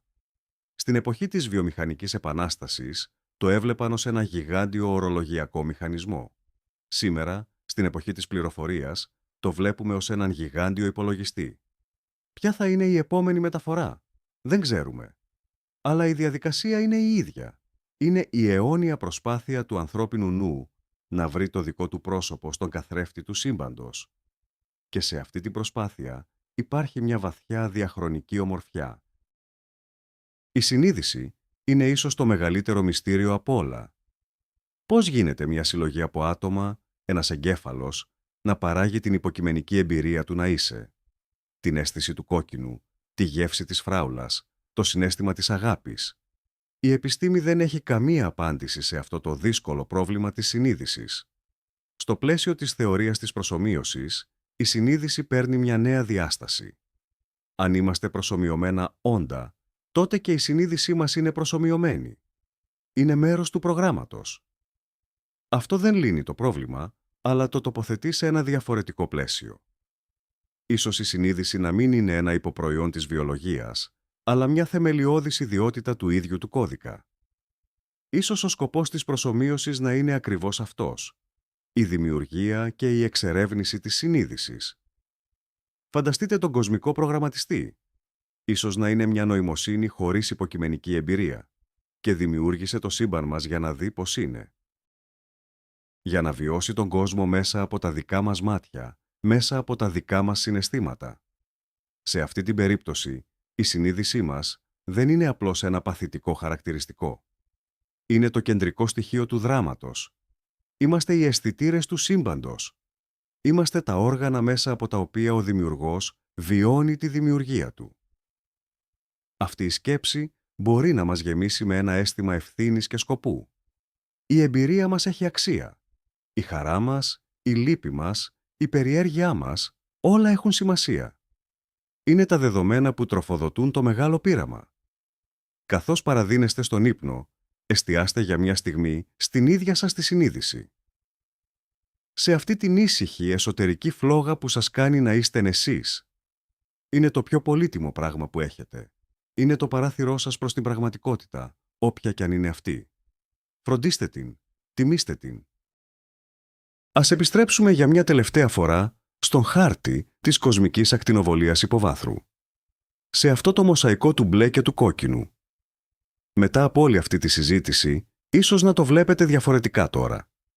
Δεν είναι απλώς ένα σύνολο τυχαίων κοιλίδων. Είναι ένας καμβάς γεμάτος δυνατότητες. Μπορεί να περιέχει την υπογραφή του δημιουργού, μπορεί να κρύβει τα γκλίτσες του κώδικα, μπορεί να είναι η απόδειξη ότι η θέση μας στο σύμπαν δεν είναι τυχαία. Ή μπορεί να είναι απλώς ο απόϊχος μιας φυσικής διαδικασίας, όμορφος στην τυχαιότητά του. Δεν έχει σημασία ποια είναι η αλήθεια. Αυτό που έχει σημασία είναι ότι αυτός ο χάρτης μας κάνει να ονειρευόμαστε. Μας κάνει να σκεφτόμαστε τις μεγαλύτερες ερωτήσεις. Μας συνδέει με την αρχή του χρόνου και με τα όρια της γνώσης. Είναι ένα δώρο από το νεαρό σύμπαν προς εμάς, τους περίεργους απογόνους του. Ένα μήνυμα σε ένα μπουκάλι που ταξίδεψε για 13,8 δισεκατομμύρια χρόνια στον κοσμικό ωκεανό. Εμείς είμαστε αυτοί που το βρήκαμε στην ακτή. Και τώρα προσπαθούμε να το διαβάσουμε. Ίσως το μήνυμα να λέει απλώς «Έτσι ξεκίνησαν όλα». Ή ίσως να λέει κάτι πολύ πιο βαθύ. Κάτι σαν «Καλώς ήρθατε στο παιχνίδι». Όποιο κι αν είναι το μήνυμα, η αναζήτησή του είναι ένα από τα πιο ευγενή και όμορφα ταξίδια που μπορεί να κάνει ο ανθρώπινος νους. Και απόψε, εσείς ήσασταν μέρος αυτού του ταξιδιού. Αφήστε την εικόνα αυτού του αρχαίου χάρτη να είναι η τελευταία σας σκέψη πριν κοιμηθείτε. Αφήστε τα χρώματά του να σας νανουρίσουν. Αφήστε το μυστηριό του να σας γεμίσει με γαλήνη και δέος. Το σύμπαν σας ψιθυρίζει τα μυστικά του. Το μόνο που χρειάζεται να κάνετε είναι να ακούσετε. Η ιδέα ενός ψηφιακού σύμπαντος μπορεί να ακούγεται αποξενωτική, αλλά μπορεί να είναι και το αντίθετο. Αν όλα είναι πληροφορία, τότε όλα είναι συνδεδεμένα. Δεν υπάρχει πραγματικός διαχωρισμός μεταξύ εσάς και του κόσμου γύρω σας. Είστε όλοι μέρος του ίδιου, τεράστιου πληροφοριακού συστήματος. Οι σκέψεις σας, τα συναισθήματά σας, οι πράξεις σας δεν είναι απομονωμένα γεγονότα. Είναι κυματισμοί που διαδίδονται σε ολόκληρο το δίκτυο. Επηρεάζουν τα πάντα, με τρόπους που δεν μπορούμε να καταλάβουμε. Αυτή είναι η καρδιά πολλών πνευματικών παραδόσεων. Η αίσθηση της ενότητας, της μη διαδικότητας. Η επιστήμη, μέσα από την ιδέα ενός πληροφοριακού σύμπαντος, ίσως να φτάνει στην ίδια αλήθεια από έναν διαφορετικό δρόμο. Φανταστείτε το σύμπαν σαν ένα γιγάντιο ενιαίο όνειρο. Κάθε συνειδητόν είναι ένα σημείο εστίασης μέσα σε αυτό το όνειρο. Βιώνουμε το όνειρο από τη δική μας, μοναδική οπτική γωνία, αλλά είμαστε όλοι μέρος του ίδιου ονείρου. Αυτή η συνειδητοποίηση μπορεί να οδηγήσει σε μια βαθιά αίσθηση συμπόνιας. Αν ο άλλος άνθρωπος είναι, σε ένα θεμελιώδες επίπεδο, ένα άλλο κομμάτι του εαυτού μου, τότε το να τον βλάψω είναι σαν να βλάπτω τον εαυτό μου. Το να τον βοηθήσω είναι σαν να βοηθάω τον εαυτό μου. Η σύνδεση δεν είναι μια συναισθηματική ιδέα. Είναι μια θεμελιώδης ιδιότητα της πραγματικότητας. Καθώς η αναπνοή σας γίνεται πιο αργή και πιο βαθιά, αισθανθείτε αυτή τη σύνδεση. Αισθανθείτε το νήμα της πληροφορίας που σας συνδέει με το αστέρι που λάμπει, με το δέντρο που μεγαλώνει έξω από το παράθυρό σας, με τον άνθρωπο που κοιμάται στο διπλανό δωμάτιο. Δεν είστε μόνοι. Είστε ένα κύτταρο στο σώμα του σύμπαντος. Είστε μια νότα στην κοσμική συμφωνία. Αφήστε αυτή την αίσθηση της ενότητας να σας αγκαλιάσει, να σας θεραπεύσει και να σας οδηγήσει σε έναν βαθύ ειρηνικό ύπνο. Μία από τις πιο ενδιαφέρουσες πτυχές αυτής της θεωρίας είναι η σχέση της με το παράδοξο του Φέρμι. Το παράδοξο ρωτάει, αν το σύμπαν είναι τόσο μεγάλο και παλιό και γεμάτο με πλανήτες, πού είναι όλοι οι εξωγήινοι? Γιατί δεν έχουμε δει κανένα ίχνος προηγμένων πολιτισμών? Η θεωρία της προσομοίωσης προσφέρει μερικές πιθανές απαντήσεις. Ίσως το σύμπαν μας να είναι μια προσομοίωση που έχει σχεδιαστεί ειδικά για εμάς. Ίσως να είμαστε οι μόνοι συνειδητοί παίκτες στο παιχνίδι. Όλοι οι άλλοι πλανήτες και αστέρια είναι απλώς το σκηνικό που αποδίδεται για να κάνει τον κόσμο να φαίνεται μεγάλος και αληθινός, αλλά δεν περιέχει άλλη ζωή. Μια άλλη πιο οικονομική πιθανότητα είναι ότι η προσομοίωση αποδίδει τη ζωή και την νοημοσύνη μόνο όταν και όπου χρειάζεται. Ίσως η ζωή να μην υπάρχει σε αυτούς τους μακρινούς εξωπλανήτες, μέχρι να πάμε εμείς εκεί για να την παρατηρήσουμε. Το σύμπαν θα φόρτωνε το περιεχόμενο κατ' απέτηση για να εξοικονομήσει πόρους. Μια τρίτη πιο σκοτεινή πιθανότητα είναι ότι ζούμε σε μια προσομοίωση φυλακή. Ίσως να είμαστε απομονωμένοι από το υπόλοιπο, πραγματικό σύμπαν, για κάποιο λόγο που δεν γνωρίζουμε.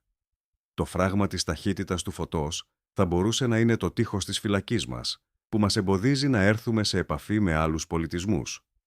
Αλλά ας μην μείνουμε σε αυτή τη σκοτεινή σκέψη. Ας σκεφτούμε μια πιο αισιόδοξη εκδοχή.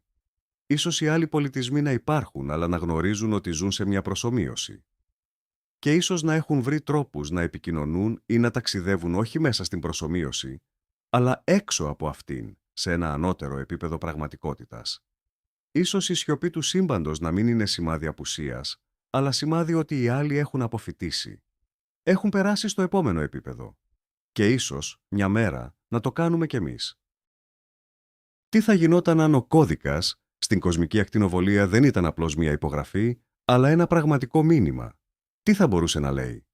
Θα μπορούσε να είναι ένα μήνυμα καλωσορίσματος. Καλώς ήρθατε στη συνείδηση. Αυτοί είναι οι κανόνες του παιχνιδιού.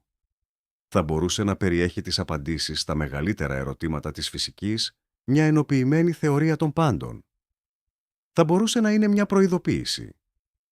Μια προειδοποίηση για τους κινδύνους που αντιμετωπίζει ένας νεαρός πολιτισμός, όπως η πυρηνική πόλεμη ή η τεχνητή νοημοσύνη. Θα μπορούσε να είναι μια πρόσκληση. Μια πρόσκληση για να ενταχθούμε σε μια γαλαξιακή κοινότητα, αν καταφέρουμε να επιβιώσουμε και να φτάσουμε σε ένα ορισμένο επίπεδο ωριμότητας. Η αποκρυπτογράφηση ενός τέτοιου μηνύματος θα ήταν το μεγαλύτερο γεγονός στην ανθρώπινη ιστορία. Θα άλλαζε για πάντα την πορεία του πολιτισμού μας. Φανταστείτε τη στιγμή της αποκάλυψης. Οι επιστήμονες σε όλο τον κόσμο να κοιτούν τις οθόνες τους με δυσπιστία, καθώς οι ακατανόητες ανομαλίες αρχίζουν να σχηματίζουν ένα συνεκτικό μήνυμα. Θα ήταν μια στιγμή απόλυτου δέους. Η στιγμή που θα συνειδητοποιούσαμε, πέρα από κάθε αμφιβολία, ότι δεν είμαστε μόνοι. Και όχι μόνο αυτό, αλλά ότι κάποιος μας παρακολουθεί και μας έχει αφήσει οδηγίες. Είναι ένα σενάριο επιστημονικής φαντασίας, αλλά είναι ένα σενάριο που βασίζεται σε πραγματικά δεδομένα και σε πραγματικές επιστημονικές θεωρίες. Είναι μια πιθανότητα, όσο μικρή κι αν είναι. Και αυτή η πιθανότητα, από μόνη της, είναι αρκετή για να γεμίσει τις νύχτες μας με όνειρα. Όνειρα για επαφή, για ανακάλυψη, για ένα μέλλον πολύ πιο παράξενο και υπέροχο από οτιδήποτε μπορούμε να φανταστούμε. Αφήστε αυτά τα όνειρα να σας παρασύρουν τώρα σε έναν κόσμο γαλήνης και ατελείωτων δυνατοτήτων. Τελικά, η συζήτηση για την προσομοίωση και τον κοσμικό κώδικα μας φέρνει αντιμέτωπους με το όριο μεταξύ επιστήμης, φιλοσοφίας και πνευματικότητας. Αυτές οι ιδέες θολώνουν τα όρια. Μας αναγκάζουν να σκεφτούμε με νέους τρόπους για τη φύση της πραγματικότητας, της συνείδησης και του νοήματος. Αυτό μπορεί να είναι άβολο για κάποιους, αλλά είναι επίσης μια ευκαιρία. Μια ευκαιρία να συνθέσουμε τη γνώση από διαφορετικούς τομείς. Να δημιουργήσουμε μια πιο ολιστική εικόνα του κόσμου. Η επιστήμη μας δίνει τα εργαλεία για να παρατηρήσουμε το σύμπαν και να δοκιμάσουμε τις ιδέες μας. Η φιλοσοφία μας βοηθά να κάνουμε τις σωστές ερωτήσεις και να σκεφτούμε τις συνέπειες των απαντήσεων. Και η πνευματικότητα μας συνδέει με την υποκειμενική βιωματική πλευρά του μυστηρίου, με το αίσθημα του δέους και της σύνδεσης. Δεν χρειάζεται να διαλέξουμε. Μπορούμε να τα αγκαλιάσουμε όλα. Μπορούμε να είμαστε αυστηροί στην επιστημονική μας σκέψη και ταυτόχρονα ανοιχτοί στις φιλοσοφικές και πνευματικές διαστάσεις της ύπαρξης. Η αναζήτηση της αλήθειας δεν είναι ένας μοναδικός δρόμος. είναι ένα τοπίο με πολλά μονοπάτια. Και κάθε μονοπάτι προσφέρει τη δική του μοναδική θέα. Απόψε ταξιδέψαμε σε ένα από αυτά τα μονοπάτια. Ένα μονοπάτι που ξεκίνησε από τα δεδομένα ενός τηλεσκοπίου και μας οδήγησε στα όρια της φαντασίας. Ήταν ένα ταξίδι που μας υπενθύμησε ότι το σύμπαν είναι πολύ πιο παράξενο, πολύ πιο μυστηριώδες και πολύ πιο όμορφο από ό,τι νομίζουμε. Και αυτή η υπενθύμηση είναι ίσως το πιο πολύτιμο μάθημα από όλα. Ας το κρατήσουμε στην καρδιά μας, καθώς παραδεινόμαστε στην ησυχία της νύχτας. Καθώς το ταξίδι μας φτάνει στο τέλος του, ας συνοψίσουμε την πορεία μας. Ξεκινήσαμε από το αρχαιότερο φως του σύμπαντος, την κοσμική ακτινοβολία υποβάθρου.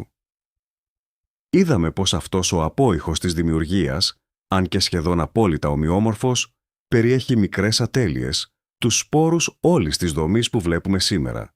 Στη συνέχεια, εξερευνήσαμε τις παράξενες ανομαλίες σε αυτόν τον χάρτη, τα μεγάλης κλίμακας μοτίβα και ευθυγραμμίσεις που δεν θα έπρεπε να είναι εκεί, σύμφωνα με το καθιερωμένο μοντέλο. Αυτές οι ανομαλίες μας άνοιξαν την πόρτα σε μια ριζοσπαστική ιδέα. Τη θεωρία της προσομοίωσης. Την ιδέα ότι η πραγματικότητά μας είναι ένας υπολογισμός, ένας κώδικας που εκτελείται σε έναν τεράστιο κοσμικό υπολογιστή. Είδαμε πως αυτή η θεωρία θα μπορούσε να εξηγήσει πολλά μυστήρια της φυσικής. Την κβαντοποίηση του χωροχρόνου, το φαινόμενο του παρατηρητή, το όριο της ταχύτητας του φωτός και την παράλογη αποτελεσματικότητα των μαθηματικών.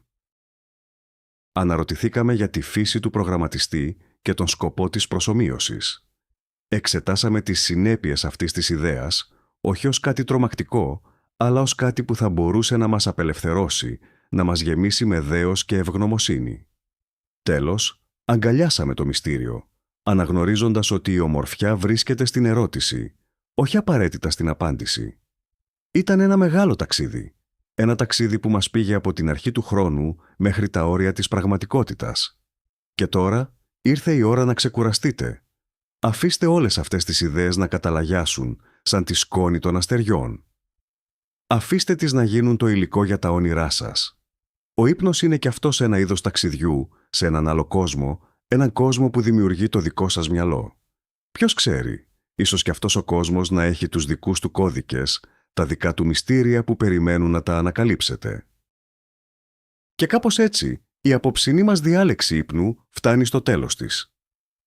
Ταξιδέψαμε μαζί στα πέρατα του χρόνου και του χώρου.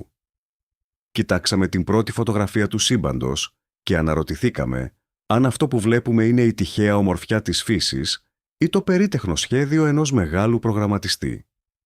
Το πιο συγκλονιστικό ίσως δεν είναι η πιθανή απάντηση, αλλά το γεγονός ότι η επιστήμη του 21ου αιώνα μας επιτρέπει να κάνουμε μια τέτοια ερώτηση με σοβαρότητα.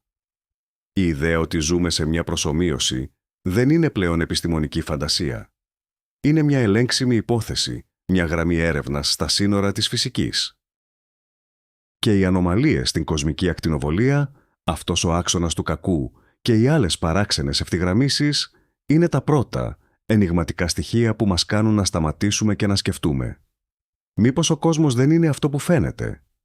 Μήπως κάτω από την επιφάνεια της πραγματικότητας υπάρχει ένας κώδικας, μια δομή, μια νοημοσύνη που δεν έχουμε ακόμα κατανοήσει?